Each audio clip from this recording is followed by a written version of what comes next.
In the rainforest of Central and South America live Indians of the Choco tribe.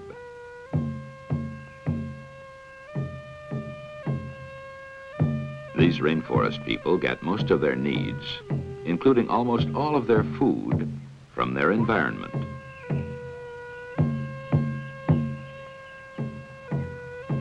This is the Choco family.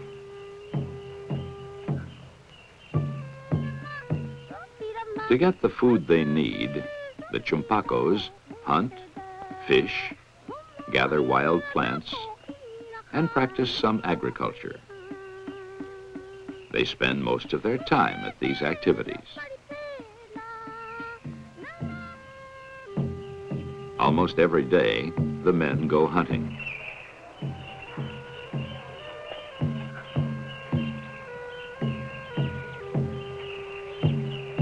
The family's best hunter is Chana Choco. Chana has seen something in the jungle.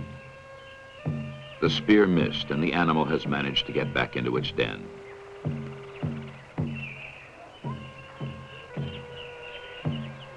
From childhood, these Indians have hunted and learned the habits of rainforest animals.